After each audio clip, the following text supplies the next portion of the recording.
नमस्कार मेरे प्यारे बच्चों, एक बार फिर से आप सभी का स्वागत है आपके बेहतरीन से YouTube channel Thakur sir academy पे। मैं ठाकुर सर हाजिर हूँ आपके सामने में आज बीएससी पार्ट 3 का एक और वीडियो लेक्चर लेकर के, जिसके अंदर में हम लोग आज डिस्कस करेंगे मॉडर्न अलजेब्रा को, जो कि बीएससी थर्ड ईयर के पेपर 6 में है मॉडर्न अलजेब्रा। और मॉडर्न अलजेब्रा में आप सभी को पता है कि भैया 90 नंबर का थ्योरी 10 नंबर का वाइवा होता है। कंप्लीट पेपर 6 जो है वो मॉडर्न अलजेब्रा ही है। इसमें 12 क्वेश्चन पूछे जाते हैं और 6 का आंसर करना होता है। ये सब आप लोग पहले से जानते हैं।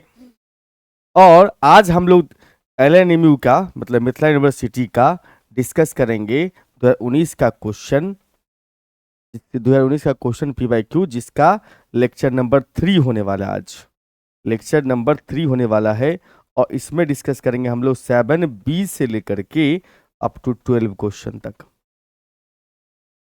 ये जो 2019 का जो PYQ है, इसको हमने 3 पार्ट में बांटा है। आप सोच रहे होंगे सर 3 पार्ट में नहीं, 1 शॉट में कर देते। देखिए 1 शॉट में करना पॉसिबल नहीं होता, थोड़ा ज़्यादा इसमें क्वेश्चन होता है। लगभग सभी के ए बी करके क्वेश्चन होते हैं, तो थोड़ा सा टाइम कंज्यूमिंग होता है। कोई तनाव की जरूरत नहीं है, बस 2019 का PYQ करने में टाइम लगेगा। बाकी जितने भी आगे वाले PYQ आएंगे उसको हम कोशिश करेंगे 1 शॉट में ही कंप्लीट करते चले। और आपके सामने ये मेरा ऐप है, आप जानते होंगे इस ऐप के बारे में, ठाकुर सर अकेडमी के नाम से ये ऐप है। इस ऐप पर आपको 11-12 के कोर्सेस, बीएससी के सभी सब्जेक्ट के कोर्सेज अवेलेबल है। 11-12 के भी और बीएससी के भी कोर्सेज लाइव और रिकॉर्ड दोनों फॉर्मेट में अवेलेबल है। हर कोर्स के अंदर में डेमो क्लासेस अवेलेबल है, कभी भी चैट कर सकते हैं टीचर्स के साथ। और यूट्यूब पे जो क्लासेस चलती है उसका PDF, PYQ का PDF और बुक्स का PDF फ्री में अवेलेबल है। बहुत सारे बच्चों को मिलता नहीं रहता है कि भैया है कहाँ पर, तो वो यहाँ पर दिखाई देगा। जैसे ही होम पेज में लॉगिन करेंगे तो यहाँ फ्री कोर्स दिखाई देगा, फ्री कोर्स पर क्लिक कीजिएगा तो आपको वहाँ पर PDF देखने को मिलेगा। और ये जो आपके पास नंबर है 9155545177, इस पे आप कॉल करके किसी भी तरह का सुविधा हो रहा हो तो जानकारी ले सकते हैं।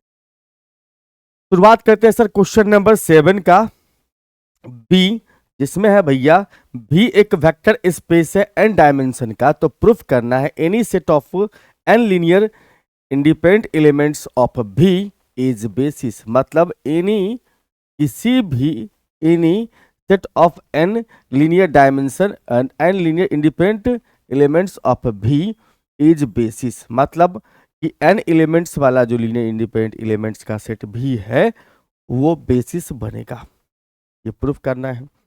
तो चलिए हम लोगों ने S सेट एक मान लिया, S सेट हमने मान लिया है जिसके पास elements n elements alpha 1 alpha 2 alpha 3 से लेकर अल्फा n तक।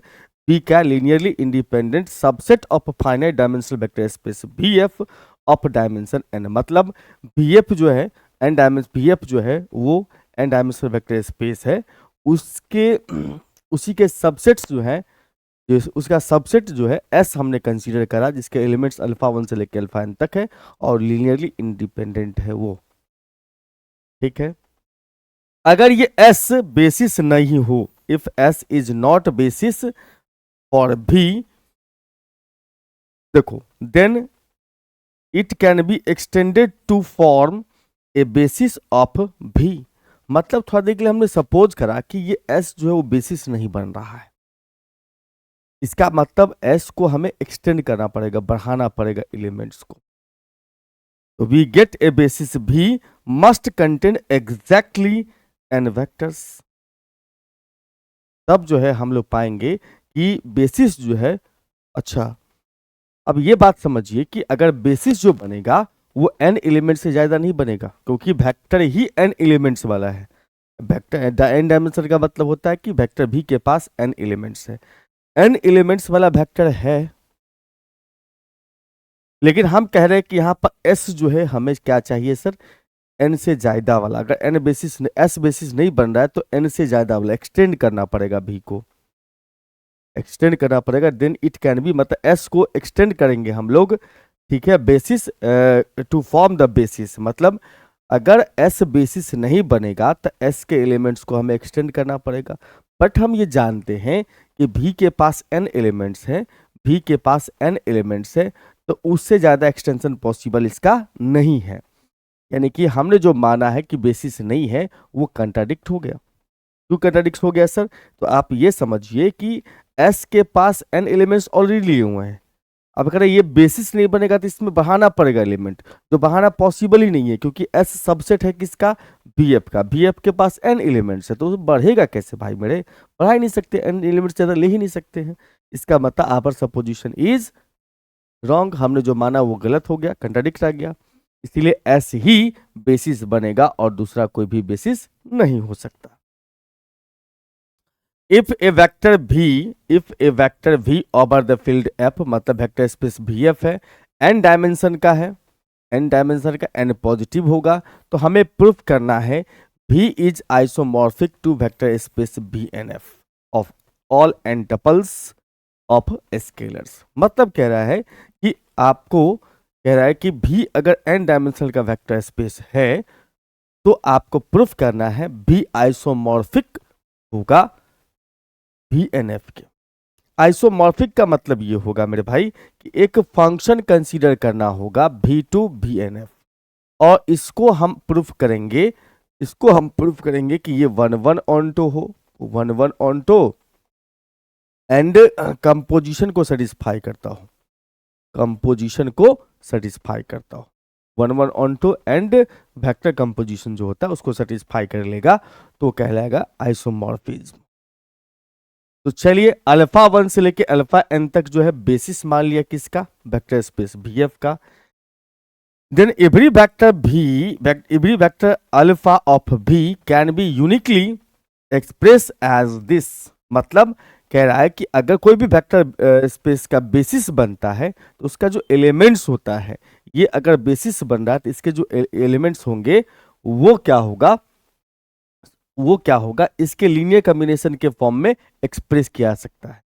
वेक्टर का जो एलिमेंट्स होगा V का, उसको इसके लीनियर कॉम्बिनेशन में एक्सप्रेस कर सकते हैं, बेसिस का डिफिनीशन होता है। मतलब अगर ये बेसिस बन रहा है तो वेक्टर का हर एक एलिमेंट इसके लीनियर कॉम्बिनेशन के फॉर्म में लिखा जा सकता है। जैसे हमने यहाँ पर A1 से लेकर के AN तक जो है वो क्या लिया, फील्ड का मेंबर, मतलब स्केलर है ये। तो अल्फा बराबर लिख सकते हैं A1 AI लिखा हो, AI का मतलब समझ रहे हो, A1 A2 A3 जहां तक लियो सब alpha A1 alpha 1 A2 alpha 2 up to AN alpha n तक, ये क्या है, वेक्टर का एलिमेंट जो है उसको एक्सप्रेस किया जा सकता है इस फॉर्म में, जहां पर AI मतलब A1 A2 सब ये सब स्केलर क्वांटिटी है। The ordered n tuple A1 से लेकर के AN तक जो है ये क्या है सर, BNF का मेंबर है, क्योंकि यहाँ पर BNF क्या था, एन टपल्स स्केलर्स था, मतलब स्केलर का एलिमेंट्स है। मतलब अगर आप अलग अलग देखो तो F का मेंबर है, अगर इसको आप एक टपल्स में बना दो, टपल्स का मतलब होता है कि जितने एलिमेंट्स है उसको एक छोटा ब्रैकेट में बंद कर दो। 2 एलिमेंट होता है तो पेयर कहा जाता है, 3 एलिमेंट होता है तो ट्रिपलेट कहा जाता है, 4 एलिमेंट होता है तो 4 टपल्स कहते हैं, 5 एलिमेंट होगा तो 5 टपल्स कहेंगे, n एलिमेंट्स होगा तो n टपल्स कहते हैं इसको। ठीक, तो हमने एक फंक्शन कंसीडर किया VF टू VNF।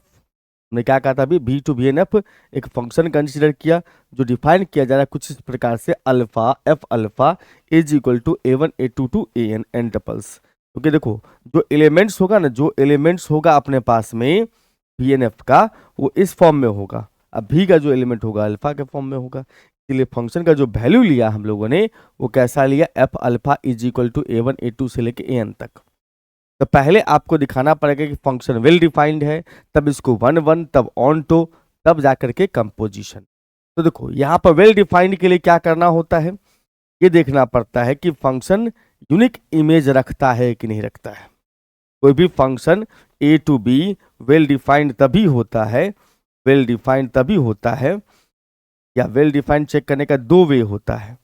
कौन कौन सा वे होता है, अगर आपने कहा कि एलिमेंट्स इक्वल है तो इमेज भी इक्वल हो, पहला कंडीशन ये होता है। दूसरा तरीका ये होता है कि आप ये दिखा दो कि इसके एलिमेंट का इमेज यूनिक बन रहा है। इसमें यूनिक का मतलब एक एलिमेंट का इकलौता ही इमेज बन रहा हो। तो हमने यहाँ पर अल्फा कहा कि लीनियर कॉम्बिनेशन ऑफ अल्फा 1 से लेके अल्फा n तक है, जो कि आपने पीछे लिखा था लीनियर कॉम्बिनेशन है, वो जो लिखा अपने पास में इसको लीनियर कॉम्बिनेशन बोलते हैं। ये जो दिख रहा है आपको ये क्या है सर, लीनियर कॉम्बिनेशन इसको बोलते हैं हम लोग, लीनियर कॉम्बिनेशन बोलते हैं इसको, लीनियर कॉम्बिनेशन। लीनियर कॉम्बिनेशन, ठीक है। अल्फा जो लीनियर कॉम्बिनेशन है किसका, अल्फा 1 से लेकर अल्फा n, और स्केलर्स वेक्टर अल्फा 1 से लेकर अल्फा n तक, स्केलर्स a1 से लेकर an तक, ठीक है। ये क्या है सर, यूनिक है, ठीक। अब एफ अल्फा जो है वो क्या है sir, F alpha is unique element of V F. F alpha जो है वो यूनिक एलिमेंट बन जाएगा अगर ये लीनियर कॉम्बिनेशन यूनिक है। ये लीनियर कॉम्बिनेशन का मतलब, अगर मैंने कहा कि ए वन अल्फा 1 से लेकर के ए एन अल्फा 1 एन तक जो है ये अगर यूनिक है तो ये किसका वैल्यू है सर, एफ अल्फा का, तो ये भी यूनिक होगा। ये अगर यूनिक है तो इसका मतलब ये भी क्या होगा, यूनिक ही होगा। समझ रहे हो बात को, हाँ सर। और यूनिक हो गया इसका मतलब फंक्शन वेल डिफाइंड हो गया। फंक्शन क्या हो गया सर, वेल डिफाइंड हो गया, फंक्शन इज वेल डिफाइंड। अब बात होती है सर कि 1 1 के लिए, 1 1 के लिए क्या होता है सर, 1 1 के लिए दो एलिमेंट कंसीडर करते हैं x1 x2 डोमेन का, और उसके बाद हम ये प्रूफ करते हैं कि fx1 दिया रहता है fx1 बराबर fx2, then we have to prove that x1 बराबर x2। ये अगर ला दिए तो फंक्शन 1 1 हो गया। कोई जरूरी नहीं कि हमेशा x1 x2 लो, यहाँ पर अल्फा बीटा ले लिया हमने। अल्फा का वैल्यू कैसा है sir, a1 alpha 1, a2 alpha 2 से लेकर an अल्फा n तक। बीटा का वैल्यू कितना है सर, b1 अल्फा 1 से लेकर b2 alpha n up to b2 alpha 2 up to bn alpha n तक है। ये दो एलिमेंट कंसीडर कर लिया हमने वेक्टर स्पेस का vf का। फंक्शन जो डिफाइन कर रहा है ना वो v2 vf था, फंक्शन v से डिफाइन कर रहा है vf2 vnf था। इसका एलिमेंट पकड़ेंगे, ठीक है। अब उसको इसका इमेज बराबर करेंगे, एफ अल्फा 1 बराबर एफ अल्फा बराबर एफ बीटा, ठीक है। तो हमने यहाँ पर से एफ अल्फा बराबर बीटा का मतलब क्या होता है सर, अल्फा का वैल्यू पुट कर दो, बीटा का वैल्यू पुट कर दो। पुट कर दिया जी सर। और एफ अल्फा का आपने वैल्यू क्या सीखा था, एफ अल्फा का वैल्यू आपने क्या सीखा था, एफ अल्फा का वैल्यू, एफ अल्फा का वैल्यू जो था, अल्फा का वैल्यू ये था। और इसको हम कन्वर्ट करेंगे VNF में, तो इसके स्केलर पार्ट्स का n टपल्स बनाएंगे, स्केलर पार्ट्स का n टपल्स बनाएंगे।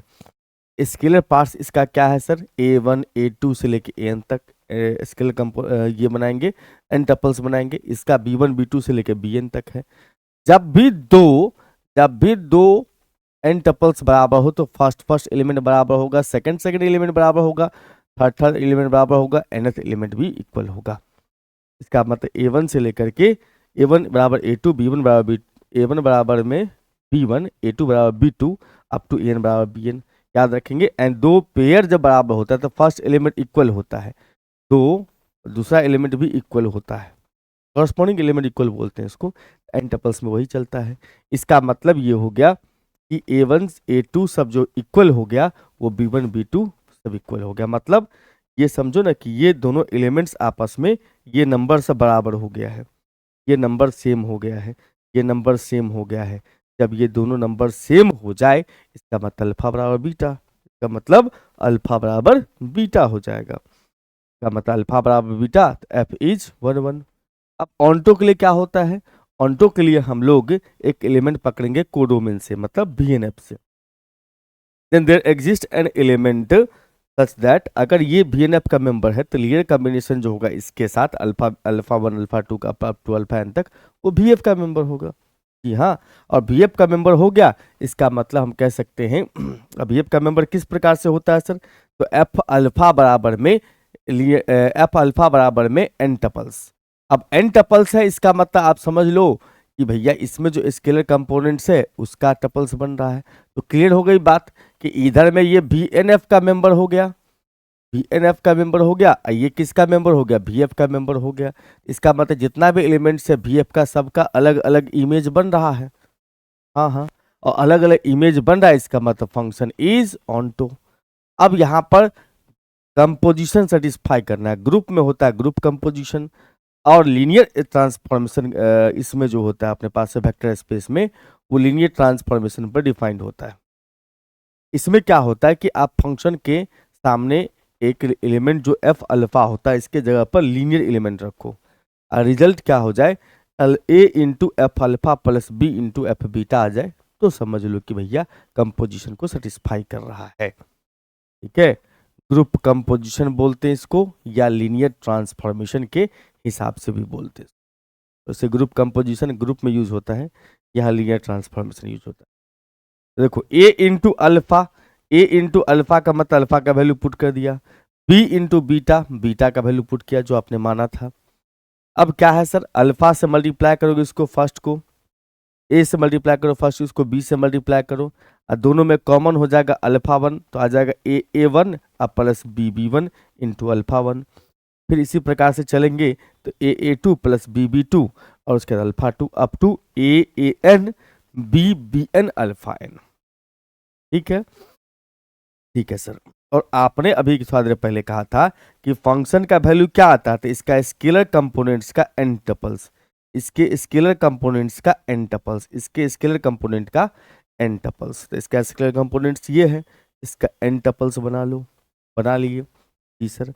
अब देखो इसमें प्लस है बीच में, दो पार्ट में ब्रेक कर दिए, प्लस से पहले वाला एक एन टपल्स बन गया और प्लस के बाद वाला जो है दूसरा एन टपल्स बन गया।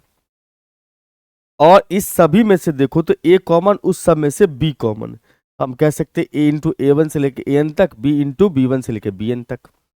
और इस ए वन ए टू का जो एन टपल्स होता है उसका लीनियर कॉम्बिनेशन का नाम क्या होता है सर, ये A one alpha one A two alpha two, उसका B into B one alpha one B two alpha two, और इसी को बोलते हैं हम लोग एफ अल्फा, इसको बोलते हैं हम सर एफ बीटा। तो क्या हो गया, लीनियर ट्रांसफॉर्मेशन है, फंक्शन क्या है, लीनियर ट्रांसफॉर्मेशन है, इसीलिए फंक्शन क्या होगा, आइसोमॉर्फिक होगा। फंक्शन एफ जो है वी एन एफ जो है बी एन एफ पर आइसोमॉर्फिक होगा, आइसोमॉर्फिक होगा। अब चलते हैं सर 8 के बी में, कहता है यहाँ पर से होमोमॉर्फ हमें कह रहा है प्रूव दैट, तो वेक्टर्स अपने पास x1 x2 है, दूसरा y1 y2 है, किसका v2f का, v2f का मतलब पेयर वाला वेक्टर स्पेस का कलेक्शन, पेयर वाला एलिमेंट्स का collection, are linear independent if and only if x1 y2 minus x2 y1 बराबर 0। लीनियरली इंडिपेंडेंट होगा, ये दोनों वेक्टर लीनियरली इंडिपेंडेंट होगा अगर वो इस कंडीशन को सेटिस्फाई कर रहा है तो। ठीक है, तो देखो यहां पर क्या है, हमने ए और बी दो स्केलर ले लिया भी का, और लीनियर कॉम्बिनेशन का डिफिनीशन क्या होता है सर, लीनियर कॉम्बिनेशन का डिफिनीशन होता है ए इंटू पहला वेक्टर प्लस बी इंटू दूसरा वेक्टर, ए से इसको मल्टीप्लाई करो बी से इसको मल्टीप्लाई करो, अब पहला पहला जोड़ दोगे दूसरा दूसरा जोड़ दोगे, जोड़ दिया सर, हमारे पास दो इक्वेशन हो गया, कौन हो गया sir, A X one plus B Y one बराबर 0, फर्स्ट के बराबर, दूसरा दूसरा के बराबर आ गया। ठीक, अब ये कह रहा हो ये जो अपने पास दिया है इसमें RHS 0 है। जब कभी बचपन में आपने पढ़ा होगा डिटर्मिनेंट तो आपने देखा होगा जिस किसी भी लीनियर इक्वेशन का RHS 0 होता है उसको होमोजीनियस इक्वेशन कहते हैं, उसको क्या बोलते हैं, होमोजीनियस इक्वेशन कहते हैं। होमोजीनियस इक्वेशन जो है, होमोजीनियस इक्वेशन जो होता है उसमें डेल्टा बराबर 0 होता है, अगर डेल्टा बराबर 0 होता है तो उस केस में इनफाइनाइटली मेनी सॉल्यूशन देता है, और डेल्टा बराबर 0 नहीं होता है तो वो 0 सॉल्यूशन देता है, मतलब 0 सॉल्यूशन आता है। तो यहाँ पर वेक्टर्स दिया हुआ था क्या चीज, लीनियरली डिपेंडेंट है, डिपेंडेंट का मतलब आपको ये प्रूफ करना है कि ए और बी दोनों का दोनों 0 नहीं है, ए और बी दोनों का दोनों 0 नहीं है। तो अगर ए और बी नॉन जीरो चाहते हैं, यहाँ पर ये सब समझो कि ये सब क्या है, यहाँ पर ए बी निकालने की बात चल रही है बेसिकली, नॉन जीरो का चाहिए। हमने कहा कि देखो डेल्टा अगर होमोजीनियस इक्वेशन है, डेल्टा 0 नहीं है, इसका मतलब ऑल जीरो, यानी कि ए बी दोनों का दोनों वैल्यू 0 होगा।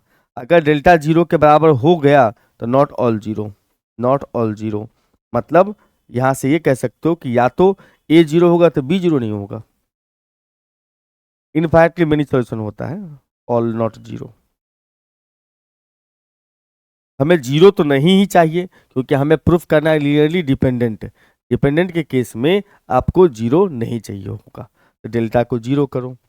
डेल्टा अगर 0 चाहिए, डेल्टा अगर 0 करना है तो इसका स्केलर कंपोनेंट्स का डिटरमिनेंट निकालोगे, x1 x2 y1 y2, x1 x2 पहला कॉलम, y1 y2 दूसरा कॉलम बन जाएगा, और क्रॉस मल्टीप्लाई कर दीजिए, x1 y2 माइनस में x2 y1 0 के बराबर हो गया, मतलब लीनियरली डिपेंडेंट के केस में ये कंडीशन को फुलफिल कर रहा है। आइए सर, 9वां क्वेश्चन पे आते हैं सर। 9वां क्वेश्चन में क्या कह रहा है सर? 9वां क्वेश्चन में कह रहा है कि अगर v और v डैश दो वेक्टर्स है किसी फील्ड f पर, और और और डायमेंशन ऑफ v जो है वो n है, ट्रांसफॉर्मेशन अपने पास डिफाइन कर रहा है t, जो v से v डैश पर डिफाइन कर रहा है, v से v डैश पर डिफाइन कर रहा है। As linear transformation of rank r, linear transformation है जिसका रैंक कितना दिया अपने पास में r है। तो हमें प्रूफ करना है t जो होगा, t has nullity of n minus R, t का जो न्यूलिटी होगा वो n माइनस आर होगा, ऐसा प्रूफ कीजिए। तो हमारे पास दिया हुआ t v to v dash जो है वो लीनियर ट्रांसफॉर्मेशन है, जहां पर v जो है n डायमेंशनल वेक्टर स्पेस है अकॉर्डिंग टू दिस। और उसके बाद हमें अब प्रूफ करना बुद्धे की चीज, तो हम लोग मान लेंगे basis for null space of T and भी पी कितना सर, x1 x2 से लेके xk तक। मतलब हमने मान लिया यहां पर से v का जो t का जो बेसिस होगा उसका एलिमेंट्स होगा x1 से लेके xk तक, और उसके बाद v का जो बेसिस होगा वो होगा x1 से लेके xn तक, उसमें xk भी है, xk प्लस 1 भी है, मतलब k n से छोटा है, अंदर का एलिमेंट है। ठीक, अब इसके बाद इसमें ट्रांसफॉर्मेशन लगा दो, किसमें, x1 x2 से लेके xn तक में। तो इसका ट्रांसफॉर्म t लगाने का मतलब क्या होता है, देखो अगर fx बराबर में fx बराबर y लिखा होता है तो x कहलाता है डोमेन और y कहलाता है अपना रेंज। ठीक, और ये जो y है उसी का नाम क्या होता है, fx होता है। आप इसको अगर ट्रांसफॉर्मेशन पढ़ो तो ये t भी हो सकता है, तो tx जो होगा वो रेंज कहलाता है। तो इसका मतलब आप x1 से लेके xn तक में सब में t लगा दीजिएगा ना, तो बन जाएगा रेंज। tx1 tx2 से लेके txn तक क्या है सर, रेंज है। किसका रेंज है सर, t का रेंज है। ओके सर, अब tx1 बराबर tx2 बराबर अप टू कहाँ तक, txn तक। हमने सारे इमेज को इक्वल कर दिया, 0 के इक्वल कर दिया। ठीक है, अब हमने माना कि sir a k plus 1 a k plus 2 up to a n scalars such that, इस प्रकार से होगा, ये सब स्केलर्स है, इस प्रकार से है। इसके इमेज के साथ a1 के साथ t1, a2 के साथ t2, जितना भी एलिमेंट्स का, जितना भी रेंज का लीनियर कॉम्बिनेशन बनेगा वो सब 0 होगा। कहाँ से कहाँ तक, k प्लस 1 से लेकर के n तक। मतलब हम यहाँ से आगे वाले एलिमेंट्स के बारे में बात कर रहे हैं। उस सब का लीनियर कॉम्बिनेशन कितना हो जाएगा, उसका जो अपने पास में लीनियर कॉम्बिनेशन है, या उसका समझ सकते हो समेशन जो है ए के प्लस 1 से a k plus 1 into T के प्लस 1 से लेकर के कहाँ तक, एन तक का समेशन 0 है। और हम ये जानते हैं कि ए इंटू टी एक्स होता है तो ए टी एक्स बन जाता है, वैसे उल्टा होता है। यहाँ पर जो जैसा वैसा लिख दिया हमने। देखो अगर ये ए अल्फा है अगर, तो उस केस में ए बाहर आ जाएगा, टी अल्फा बचेगा अपने पास, ऐसा। बिल्कुल। अब देखो टी में समेशन का जरूरत नहीं है, तो समेशन को सिग्मा को अंदर भेज दिया। अब टी बराबर 0 है, टी बराबर 0 है, इसका मतलब ये कह सकते हैं कि ये एलिमेंट जो होगा इसका समेशन अगर 0 हो रहा है, टी बराबर 0 है, इसका मतलब समेशन 0 होगा। समेशन 0 है, इसका मतलब ये नल स्पेस का एलिमेंट होगा, नाम रख दिया उसका x। सिमिलरली हम लोगों ने यहाँ पर एक और ले लिया जो j का वैल्यू 1 से लेकर के k तक है, मतलब इससे पहले वाले एलिमेंट्स का लीनियर कॉम्बिनेशन जो है उसका नाम रख लिया हमने x, जो कि शुरू होता है 1 से लेकर के k तक, और bj xj है, ये भी नल स्पेस का मेंबर होगा। दोनों ही नल स्पेस का मेंबर, दोनों आपस में बराबर कर दिया। बराबर करने के बाद आप इसको इधर ले आओ, इधर ले आने के बाद इसको ब्रेक कर दो, b1 x1 b2 x2 से लेके bk x तक। इसमें a के प्लस 1 के x के प्लस 1 से लेके an xn तक, इसका सम 0 होगा, इसका डिफरेंस 0 होगा, सॉरी माइनस है तो डिफरेंस 0 होगा। डिफरेंस अगर 0 के बराबर है, डिफरेंस अगर 0 के बराबर है, इसका मतलब कह सकते हैं कि ईच एलिमेंट जो होगा इसका वो 0 होगा, ईच एलिमेंट जो होगा वो 0 के बराबर होगा। ठीक है, नल स्पेस का मेंबर उस हिसाब से भी कह सकते हो।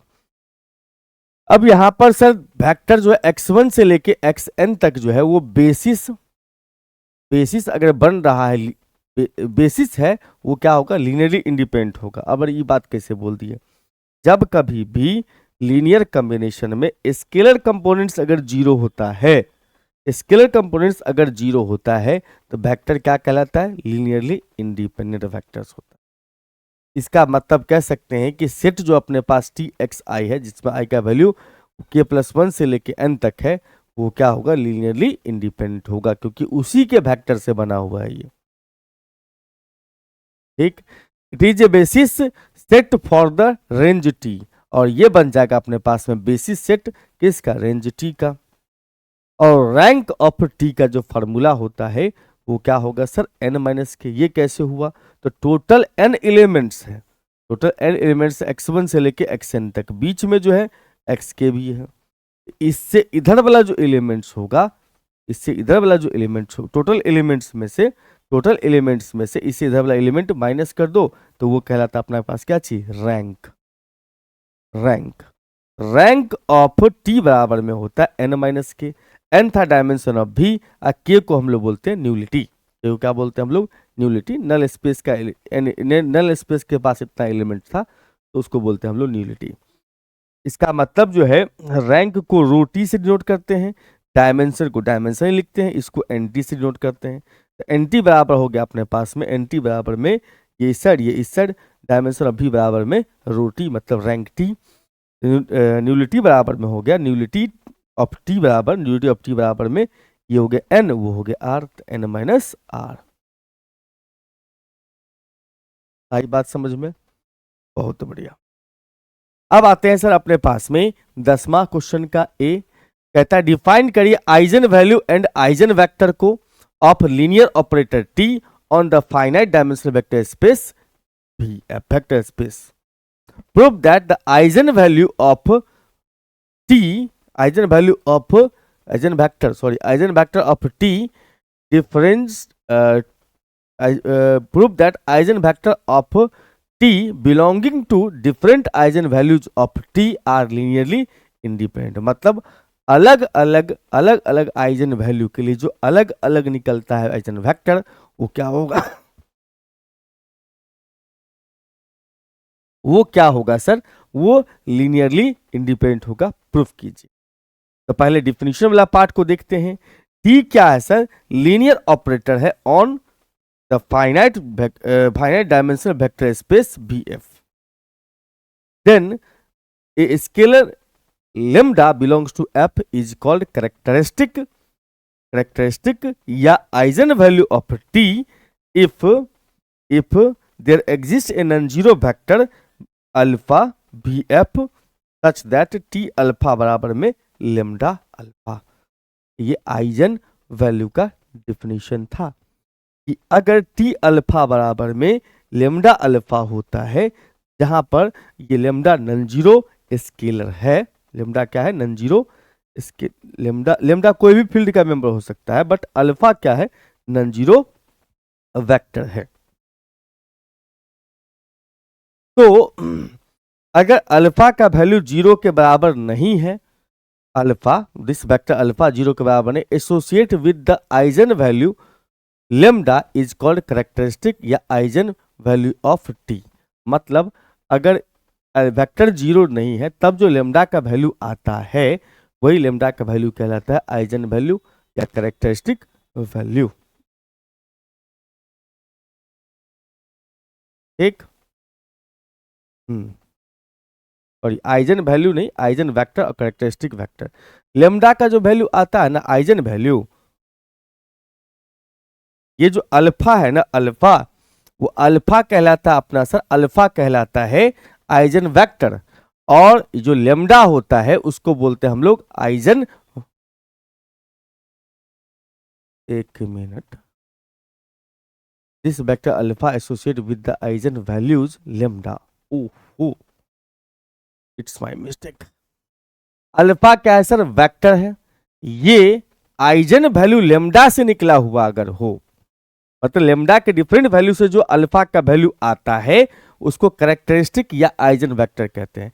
लेमडा कहलाता है आइजन वैल्यू, याद रखोगे, लेमडा क्या कहलाता है, आइजन वैल्यू। लेमडा क्या कहलाता है सर, आइजन वैल्यू। तो आइजन वैल्यू के लिए लेमडा के डिफरेंट वैल्यू के लिए, आइजन वैल्यू के लिए जो भी आइजन वैल्यू लेमडा के लिए या डिफरेंट आइजन वैल्यू लेमडा के लिए जो भी अल्फा का वैल्यू आएगा वो कहलाता है उसका आइजन वेक्टर या कैरेक्टरिस्टिक वेक्टर। ठीक है सर, सेकेंड पार्ट में था हमें ये प्रूफ करना, सेकेंड पार्ट में आइजन वेक्टर जो है, जो T eigen vector of T different lambda value के लिए, मतलब डिफरेंट आइजन वैल्यू के लिए वो इंडिपेंडेंट होगा।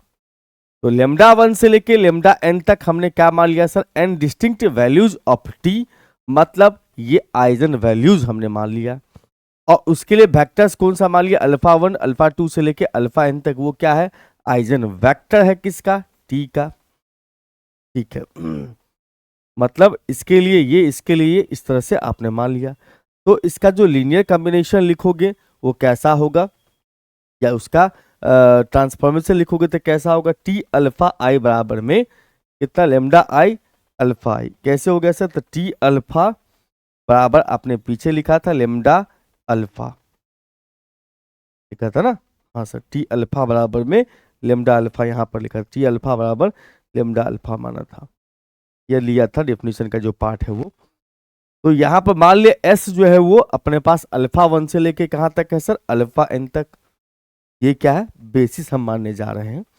ये अपने पास एस एक सेट है जो अल्फा 1 से लेकर अल्फा n तक। हमें ये प्रूफ करना है कि एस जो है वो लीनियरली इंडिपेंडेंट है। वी शैल प्रूव दैट, आप इसको हम प्रूफ करेंगे किससे, इंडक्शन से। इंडक्शन का मतलब होता है मैथमेटिकल इंडक्शन। कुछ पार्टिकुलर वैल्यू के लिए 1 के लिए ट्रू है, के के लिए हम लोग ट्रू मान लेते हैं, तो के प्लस 1 के लिए ट्रू प्रूफ करते हैं, इसको बोलते हैं इंडक्शन।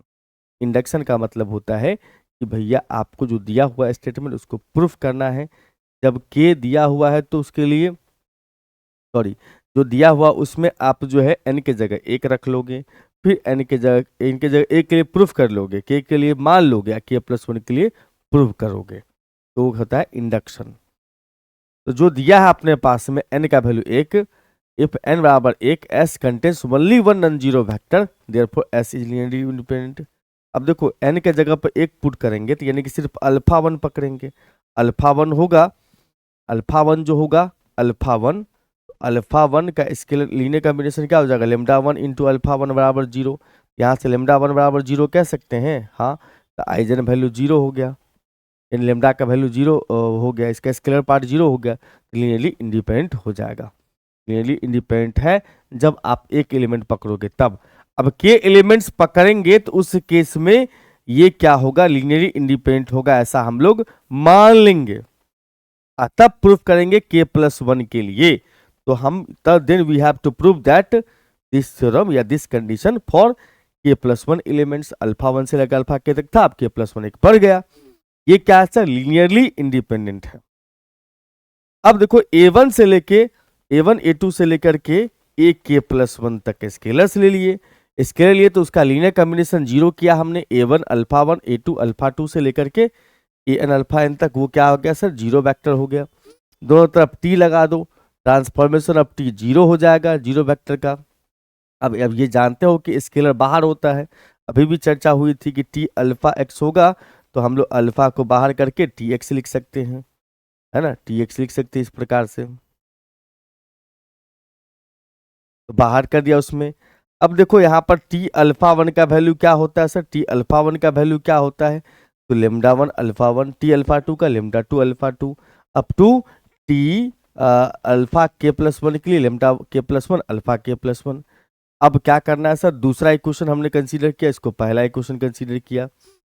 अब दूसरा इक्वेशन माइनस पहला इंटू लेमडा प्लस 1, इसको लेमडा प्लस 1 से गुना करके घटा दो, इसमें से इसको घटा देना है, घटा देंगे तो यहाँ आ जाएगा लेमडा के प्लस 1, और यहाँ आ जाएगा अपने पास में तो A1 माइनस में लेमडा के माइनस A1 कॉमन हो जाएगा, दोनों में अल्फा भी कॉमन हो जाएगा अपने पास में अल्फा 1, तो यहाँ बचेगा अपने पास में सेकेंड इक्वेशन, तो ये हो जाएगा लेमडा 1, इसमें गुना करो लेमडा के प्लस 1 से तो माइनस हो जाएगा। इसमें कितना से मल्टीप्लाई हो रहा है सर, कुछ नहीं, तो लेमडा 2 और माइनस यहाँ आ जाएगा लेमडा के प्लस 1। इस प्रकार से हम लोग n एलिमेंट्स तक लेंगे। ये लास्ट वाला पार्ट तो हमारे ख्याल से कट ही जाना चाहिए। हाँ जी, कट जाएगा दोनों। तो लेमडा के प्लस वन से मल्टीप्लाई करेंगे तो ये दोनों कट जाएगा, बचेगा ये वाला लेमडा के, अब माइनस में इसको मल्टीप्लाई किया हम लेमडा के प्लस वन। ठीक है जी सर। अब इस सब का समेशन 0 हो रहा है, या ऐसा कह सकते हो कि ये अल्फा 1 से लेके अल्फा के तक तो क्या था, लीनियरली इंडिपेंडेंट था। लीनियरली इंडिपेंडेंट था, इसका मतलब इसका स्केलर कंपोनेंट सब 0 हो जाएगा। ये स्केलर कंपोनेंट जो है इतना, ये 0 के बराबर हो जाएगा स्केलर कंपोनेंट से। ये 0 के बराबर, सेम सब में ये भी स्केलर कंपोनेंट 0 के बराबर हो जाएगा, हर एक एलिमेंट 0 के बराबर होगा इसका। लेकिन यहाँ पर अपने पास में देखने को मिल रहा है कि लेमडा 1 का जो वैल्यू आएगा, लेमडा 1 का जो वैल्यू आएगा इसमें वो कितना आ जाएगा, लेमडा के प्लस वन। ये तो 0 हो जाएगा बट्टा में जाके lambda k plus one. Lambda 1 lambda 2 से लेके लेमडा के प्लस वन तक सभी का वैल्यू अलग अलग आता है। ठीक है, सबका वैल्यू अलग अलग आता है।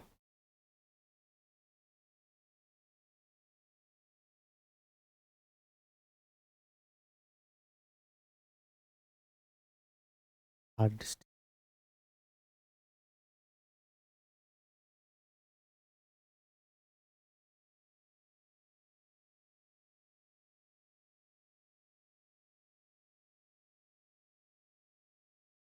देखो इस सब का अगर मैंने कह दिया कि a1 का वैल्यू 0 नहीं है तो ये सब वैल्यू अलग अलग देगा। और ये सब ये जो अपने पास में दो फैक्टर का प्रोडक्ट 0 हो गया है, ठीक है, 0 हो जाएगा। तो इस केस में अगर डायरेक्ट निकालोगे लेमडा 1 का वैल्यू तो कितना आ जाएगा सर, ये आ जाएगा अपने पास में लेमडा के प्लस वन। अब बस लेमडा के प्लस वन आ जाएगा।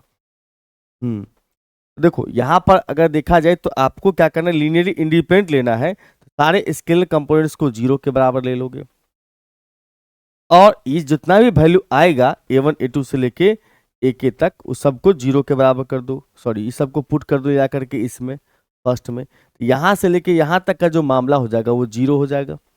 तो बचेगा लास्ट वाला, लास्ट वाला बचेगा अपने पास। लास्ट वाला का वैल्यू कितना आ गया sir, a k plus one into lambda k plus one is equal to 0। यहाँ से ए के प्लस वन का वैल्यू आ गया 0। इसका मतलब S2 भी क्या बन गया अपने पास, लीनियरली इंडिपेंडेंट हो गया। S2 वेक्टर का मतलब हो गया ये वाला। ठीक, तो बाय इंडक्शन हम ये कह सकते हैं कि S इज लीनियरली इंडिपेंडेंट। अगर 1 के लिए ट्रू है, के प्लस वन के लिए ट्रू, के लिए ट्रू है तो के प्लस वन के लिए भी ट्रू प्रूफ कर दिया, तो हो गया भैया ये इंडिपेंडेंट हो गया, लीनियरली इंडिपेंडेंट मतलब सबके लिए ट्रू है।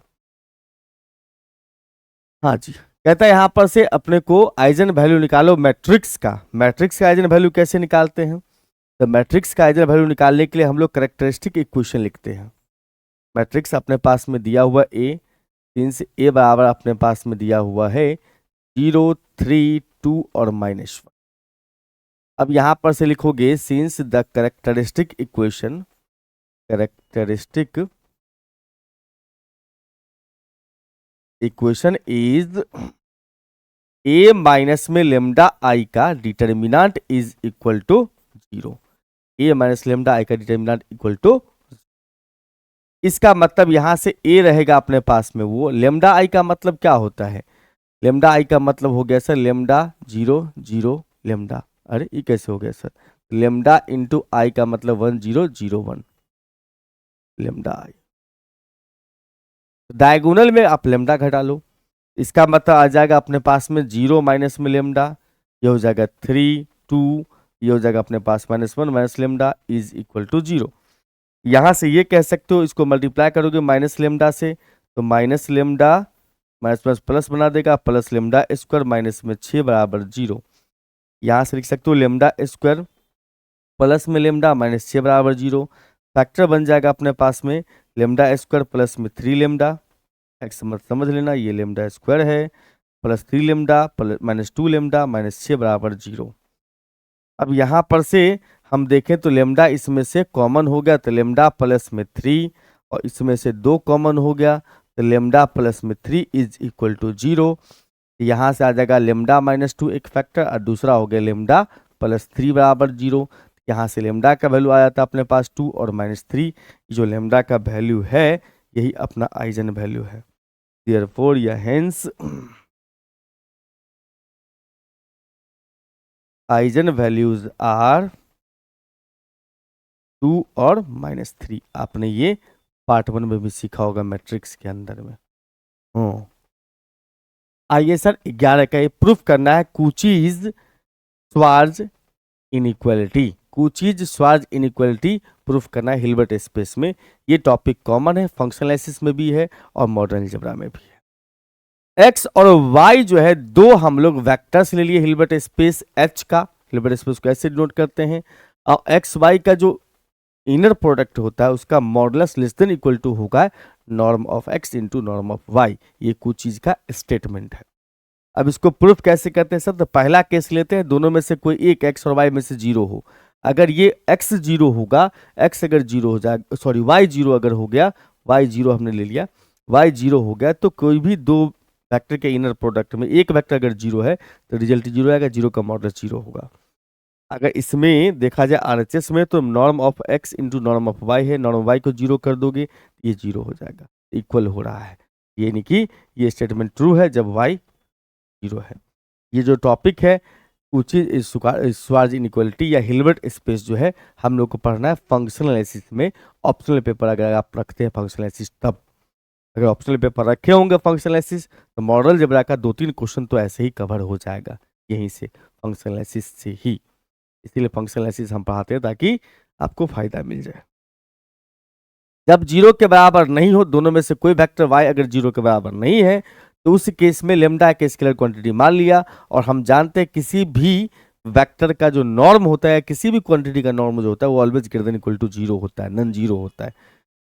नॉर्म जो होता है किसी भी वेक्टर का वो ऑलवेज नन जीरो होता है। और हम ये भी जानते हैं नॉर्म का स्क्वायर होगा तो उसको लिख सकते हैं x into x, norm of x का स्क्वायर होगा तो दोनों तरफ पे स्क्वायरिंग कर दिया और उसके बाद इसको हम दो पार्ट में लिख दिए, खुद इंटू खुद, यानी कि ये लिखा छोटा ब्रैकेट में लेकिन पढ़ते इसको इंटू। ठीक, अब इस बात को अगर आप समझ रहे हैं तो यहाँ देखिए, यहाँ पर हम लोग 1 डाल दिए तो ये लीनियर बन गया। लीनियर जब होता है ना वेक्टर, जब लीनियर होता है ना, ये वाला लीनियर होता है कोई भी एक वेक्टर, तो उस केस में हम क्या कर सकते हैं, अल्फा को बाहर कर लेंगे, एक्स जेड का प्रोडक्ट बनेगा, बीटा को बाहर कर लेंगे, बीटा को बाहर कर लेंगे और वाई जेड का प्रोडक्ट बन जाए। तो शुरू वाला लीनियर हो तो सीधा सीधा अल्फा बीटा बाहर आता है। बाद वाला लीनियर होता है ना, बाद वाला, तो ये कंजुगेट के साथ आता है। ध्यान से देखोगे ये इस साइड जाके कंजुगेट बन के आया। रूल वही होता है कि एक्स वाई का प्रोडक्ट लेकिन बीटा कंजुगेट, एक्स जेड का प्रोडक्ट और गामा कंजुगेट। तो बाद वाला वेक्टर अगर लीनियर में हो तो माइनस के साथ, शुरू वाला हो तो प्लस के साथ। तो ये वाला हमने इसको बाहर लिया भैया, इसको हम लोग ब्रेक कर रहे हैं अभी फिलहाल, इसको सेम रख लिए। ये हो जाएगा 1 into X X, sorry 1 into X, 1 into X फिर comma X plus lambda Y, इसका लेमडा बाहर, वाई इंटू इतना लिख दिया। अब इसको तोड़ेंगे, इसको तोड़ेंगे तो 1 का कंजुगेट लेके आएगा इसमें, तो 1 का कंजुगेट एक्स एक्स, फिर उसके बाद lambda conjugate x y, second element लिए है तो कंजुगेट के साथ आएगा। यहाँ भी वही चीज लिख दिया आपने, सेम टू सेम। अब देखो यहाँ पर हम जानते हैं वेक्टर के अंदर में उल्टा करोगे अगर, जैसे ये वाई एक्स है, इसको अगर ठीक करोगे तो एक्स वाई का कंजुगेट बनता है। याद रखोगे एक्स वाई का कंजुगेट बराबर होता है वाई एक्स। वेक्टर को उलट दोगे तो कंजुगेट लग जाएगा।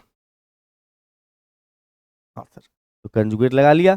उसके बाद सेम सेम वेक्टर जो होता है वो नॉर्म का स्क्वायर बन, ये तो मॉडुलस है। सेम सेम वेक्टर जो होता है वो सेम सेम वेक्टर मतलब एक्स एक्स का जो इनर प्रोडक्ट होता है ना वो एक्चुअली में नॉर्म ऑफ एक्स का स्क्वायर होता है।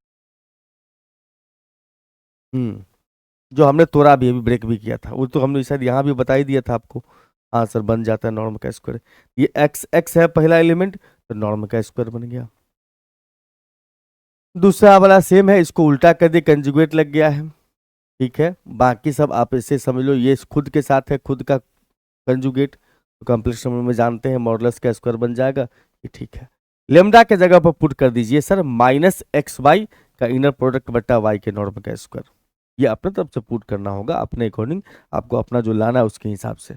इसका कंजुगेट करेंगे तो इसका कंजुगेट लगेगा, लग जाएगा, और नॉर्म का कंजुगेट होता है, नॉर्म एक रियल नंबर होता है, उसका कंजुगेट कभी भी निकालोगे, उसका कंजुगेट तो वही रहेगा। तो यहां पर से अगर कहा जाए तो ये हो गया अपने पास, इसका कंजुगेट पुट कर दिया हमने, इसमें इसका कंजुगेट पुट कर दिया, इसको सेम था लेमडा का वैल्यू, सॉरी लेमडा का वैल्यू पुट किया, इसमें लेमडा कंजुगेट का, इसमें लेमडा का वैल्यू पुट कर दिया, यहाँ भी लेमडा का वैल्यू पुट कर दिया।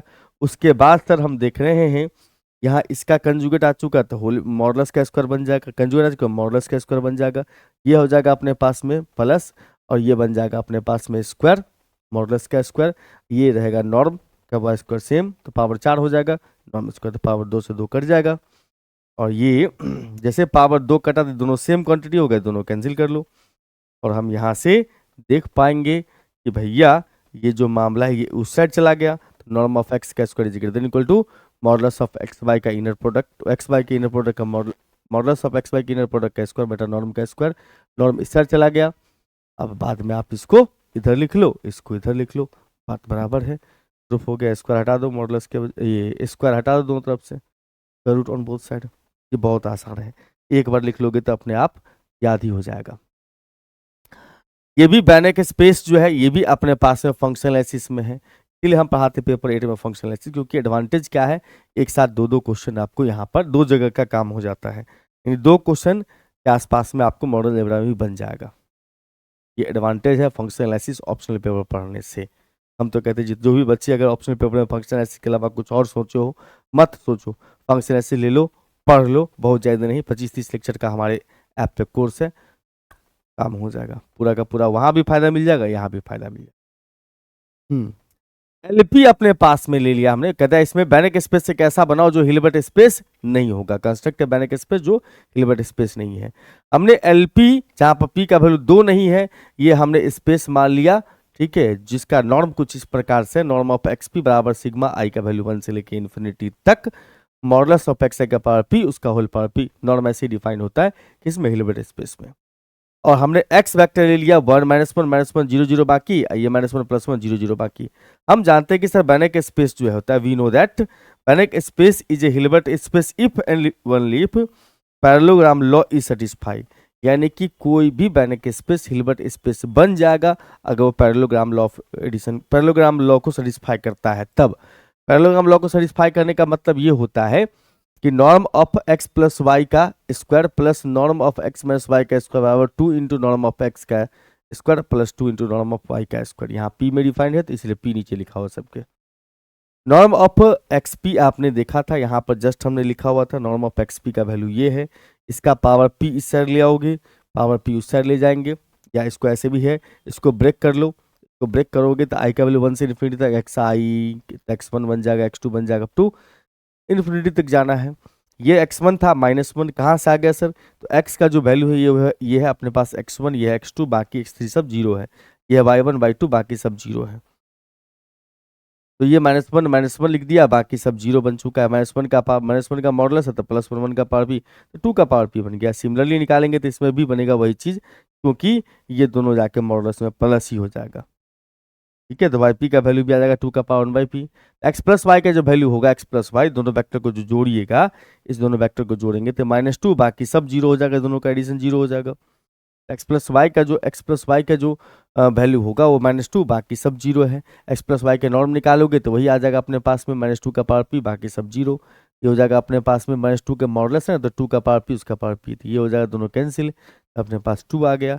एक्स माइनस वाई निकालने जाओगे तो एक्स माइनस वाई का वैल्यू ये आएगा -2, ये हो जाएगा अपने पास में, इसका भी 2 आ गया। तो आपने क्या देखा सर यहाँ पर कि इस सब वैल्यू को आप इसमें पुट कर दो, इसमें पुट कर दिया, इसमें पुट कर दिया हमने, तो 2 का स्क्वायर, ये 2 का स्क्वायर है, ये बन गया 2 इंटू में, ये सब अपने पास में नॉर्म का वैल्यू था, ये भी नॉर्म का वैल्यू था, ये हो जाएगा अपने 4 + 4, ये हो जाएगा अपने पास में 4, सेम चीज़ है, जोड़ोगे 2 2 4 हो जाएगा। तो आप यहाँ पर से देख लो 4 8 2 कट गया, ये चीज़ है कि 2 बराबर 2 बराबर में अपने पास में 4 का पावर 1 बाई पी आ गया। अब एक बात देखने वाली बात है, सर ये 4 कैसे हो गया, अरे ये पावर 2 है ना, इसके अंदर चला गया, तो 2 का पावर 2 उसका पावर 1 बाई पी बन गया है। तो आप ये जानते हो कि p का वैल्यू 2 नहीं ले सकते, शुरू में ही लिखा हुआ था कि p का वैल्यू आप 2 नहीं ले सकते, दो नहीं ले सकते, इसका मतलब इसका रूट नहीं आएगा, रूट नहीं आएगा तो दो कभी होगा नहीं, दोनों बराबर नहीं होगा, दोनों बराबर नहीं होगा, इसका मतलब नॉर्म एक्सपी जो है वो सेटिस्फाई नहीं कर रहा है किसको, तो पैरेललोग्राम लॉ को, इसीलिए ये हिल्बर्ट स्पेस नहीं बनेगा। बैनेक स्पेस तो है बट ये हिल्बर्ट स्पेस नहीं बनेगा।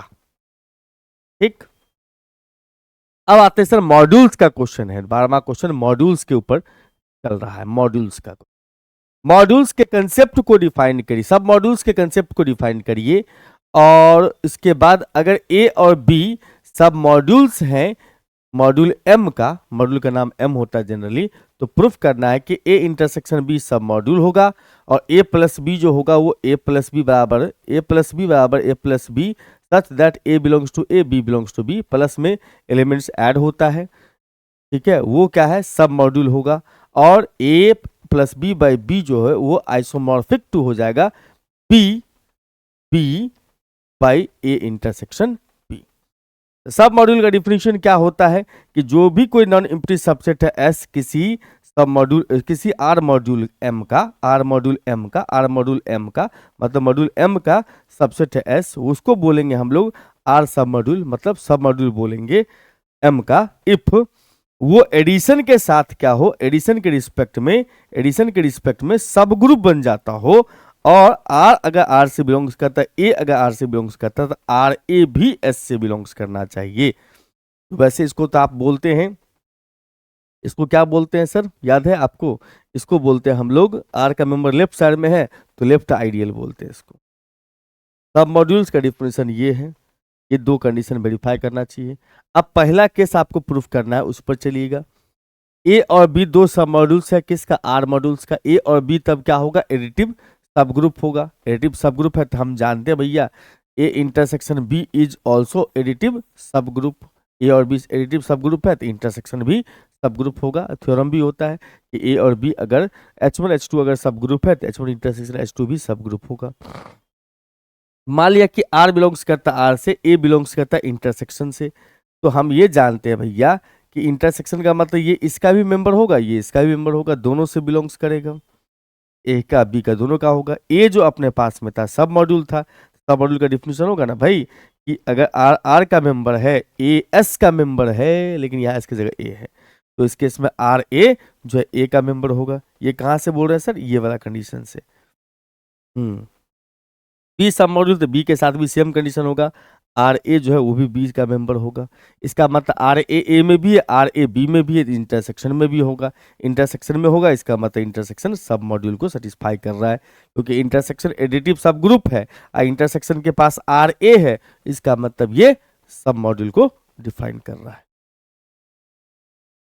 ए और बी जो है, दूसरा पार्ट में चलते हैं, ए और बी जो है दो सब मॉड्यूल्स लिया, तो हमें प्रूफ करना है ए प्लस बी भी सब मॉड्यूल हो।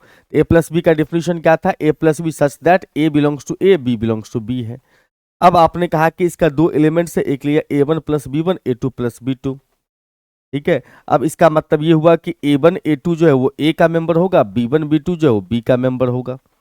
a सब मॉड्यूल दिया हुआ था, इसका मतलब a1 माइनस a2 और आर ए बिलोंग्स करेगा किससे, ए से, सब मॉड्यूल है, इसका मतलब ये क्या है, ये क्या है, एडिटिव सब ग्रुप को डिफाइन करता है, सब ग्रुप है, सब ग्रुप के लिए प्रूफ करना होता है, एडिटिव सब ग्रुप के लिए ए और बी जो है अगर एच का मेंबर है तो ए माइनस बी भी एच का मेंबर हो जाए, ये कहलाता है सब ग्रुप। क्या कहलाता है, सब group, additive sub group, additive sub group. जोड़ में सिर्फ डिफरेंस लेके चलते हैं, जोड़ में डिफरेंस, हाँ हाँ, ये एडिटिव सब ग्रुप का डिफिनेशन होता है। तो यहां पर a1 माइनस a2 और आर ए जो होगा वो ए का मेंबर होगा। Similarly b1 minus b2 B के लिए, और आर बी जो होगा वो बी का मेंबर होगा। तब यहां पर से हम बात करेंगे sir a1 minus a2, a1 plus b1। अच्छा, इसका मतलब ये हुआ कि ये मेंबर ए का है, ये मेंबर ए का है और ये मेंबर बी का है, इसका मतलब आप कह सकते हो इसके हिसाब से दोनों का एडिशन जो होगा वो ए प्लस बी का मेंबर होगा, तो दोनों का एडिशन जो वो ए प्लस बी का मेंबर होगा। एडिशन है सर, हाँ रे एडिशन है, देखो ना, ये दोनों को जोड़ोगे ना, ये दोनों को जोड़ोगे तो a1 b1 आएगा प्लस a2 b2 आएगा, बीच में माइनस कॉमन है। ठीक है सर। अब a1 माइनस a2 एक साथ रख लिया अपने पास, ये ठीक है, इसका आर ए प्लस बी लिखोगे तो आर ए आर बी होगा, ये एलिमेंट ए का था, ये एलिमेंट बी का था, इसका मतलब ये हो गया कि ए प्लस बी का मेंबर हो गया, तो ए प्लस बी क्या बन चुका अपने पास, सब मॉड्यूल बन चुका। ठीक है भाई, बहुत बढ़िया। अब यहाँ पर थर्ड पार्ट में चलते हैं। थर्ड पार्ट में ए और बी सब मॉड्यूल्स है, तो ए प्लस बी और इंटरसेक्शन बी सब मॉड्यूल होगा, ये प्रूफ कर लिए हम लोग। हमने बी बराबर एक वेक्टर मान लिया, बी बराबर एक, बी जो है एलिमेंट है किसका सर, बी का। बी जो है कि एलिमेंट ले लिया जिसका वैल्यू 0 प्लस बी है, 0 प्लस बी का मतलब ये बी का मेंबर हो, ए का मेंबर होगा 0, अब बी जो है वो बी का मेंबर होगा। बी इसका मतलब सबसेट हो जाएगा ए प्लस बी का, ये बी का मेंबर रखा हुआ ए प्लस बी, तो बी का सबसेट। और इंटरसेक्शन ए आएगा, इंटरसेक्शन मतलब दोनों में कॉमन एलिमेंट आ जाएगा ए, और बी जो है वो सब मॉड्यूल है ए प्लस बी का, इसका मतलब हुआ कि बी इज सब मॉड्यूल हो गया ए प्लस बी का। इंटरसेक्शन सब मॉड्यूल है ए का, तो हमें कोसेंट मॉड्यूल लेना है, ए माइनस बी बट्टा बी, इसको कोसेंट मॉड्यूल बोलते हैं। जब भी डिवाइड में लिखा हो तो कोसेंट मॉड्यूल है, तो कोसेंट मॉड्यूल ले लिया, जैसा प्रूफ करना उसके हिसाब से 2 ले लिया, अपने मन से नहीं, जैसा प्रूफ करना है ए प्लस बी बाई बी और बी बाई ए इंटरसेक्शन, 2 सब मॉड्यूल्स हमने ले लिया। ठीक है, एक फंक्शन डिफाइन कर रहे हैं हम लोग, आइसोमॉर्फिज्म डिफाइन प्रूव करना है, इसे फंक्शन डिफाइन कर रहे हैं जो ए से ए प्लस बी बाई बी पर डिफाइन कर रहा है। एफ ए का वैल्यू कुछ इस प्रकार से ए प्लस बी है, होता है ना लेफ्ट कोसेट राइट कोसेट, तो लेफ्ट कोसेट ले लिया। अब वेल डिफाइंड के लिए एक्स बाय 2 एलिमेंट लेंगे, एलिमेंट बराबर करेंगे तो इमेज बराबर हो जाता है, तो वेल डिफाइंड बन जाता है। ठीक है, और होमोमॉर्फिज्म के लिए एक्स प्लस वाई लेंगे एफ में, तो ये अलग अलग ब्रेक हो गया, तो अलग अलग ब्रेक हो गया तो होमोमॉर्फिज्म है। अब उसके बाद हमें यहाँ लेना होता है आर और एक्स, आर एर का मेंबर है, एक्स ए का मेंबर है, तो आर एक्स से निकाल के देखा कि आर बराबर हो, आर निकल गया बाहर, तो इसका मतलब ये होमोमॉर्फिज्म के कंडीशन को सेटिस्फाई करता है। एडिशन में अलग अलग होता है, मल्टीप्लिकेशन में मल्टीप्लिकेशन बाहर आता है। अब 1 1 प्रूफ किया, 1 1 के लिए एलिमेंट 2 ले लिया ए का डोमेन का, और इसका इमेज बराबर किया, इमेज बराबर करने का मतलब एलिमेंट भी बराबर हो गया, तो हो गया भैया 1 1।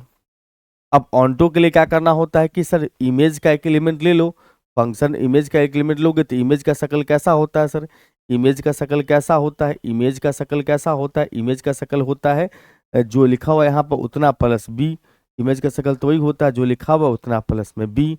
अब ये जानते हो भैया कि एक्स और वाई जो होता है वो बी का मेंबर होता है, एक्स और वाई जो एक्स ए का मेंबर वाई बी का मेंबर होता है। ठीक है, अगर आपने कहा ये ए का मेंबर है बी का मेंबर है, ठीक, तो y प्लस बी को हम b कैसे, y बिलोंग्स करता है b से, इसका मतलब y प्लस बी को हम b कह सकते हैं, यस b कह सकते हैं, तो हम इसके जगह पर b लिख दिए। अब x बिलोंग्स करता है a से, x अगर बिलोंग्स करे a से तो एफ एक्स बराबर कितना आ गया सर, x प्लस में b, यानी कि t आ रहा है, इसका मतलब फंक्शन हो गया अपने पास में ऑन्टो, फंक्शन ऑन्टो है, इसका मतलब आइसोमॉर्फिज्म है, तो फंक्शन ऑन्टो आइसोमॉर्फिज्म है। इसी के साथ जो है क्वेश्चन आपका कंप्लीट होता है कि आपका जो है मॉडल अलजेब्रा का क्वेश्चन सारा का सारा 12 क्वेश्चन जो है इसका कंप्लीटेड, 12 क्वेश्चन जो इसका वो कंप्लीट हो चुका है, मतलब मॉडर्न अलजेब्रा आपका कंप्लीट हो चुका है। काफी समय लगता है इसको सॉल्व करने में, मॉडर्न अलजेब्रा जो है 12 का 12 क्वेश्चन आपका कंप्लीट होता है, यानी कि 2019 का PYQ कंप्लीट होता है। ठीक, तो आप सभी बंधु से रिक्वेस्ट है, एकदम हाथ जोड़ के विनती है भैया कि आप लोग चैनल पर अगर आते हैं तो वीडियो को लाइक जरूर कीजिए, चैनल को सब्सक्राइब जरूर कर लिया कीजिए। हमने डाटा देखा था, हम एक दिन और बोले थे डाटा के बारे में पहला क्लास में ही, लेकिन डाटा हमने देखा है तो जो हमने बोला था उसको उल्टा डाटा था, यानी 62 से 65% लोग सिर्फ वीडियो देख लेते हैं, चैनल को सब्सक्राइब नहीं करते। मात्र 35% के आसपास में लोग जो है चैनल को सब्सक्राइब करते हैं, जो कहीं ना कहीं हमारे लिए डिमोटिवेशन का काम करता है। तो हमें मोटिवेट करना है तो वीडियो को लाइक और चैनल को सब्सक्राइब कर लिए, ताकि हमें थोड़ी सी खुशी मिलेगी और उसके बाद हम लोग आगे कंटिन्यू करते रहेंगे चीज़ों को। आज के सेशन इतना ही, thank you and bye bye.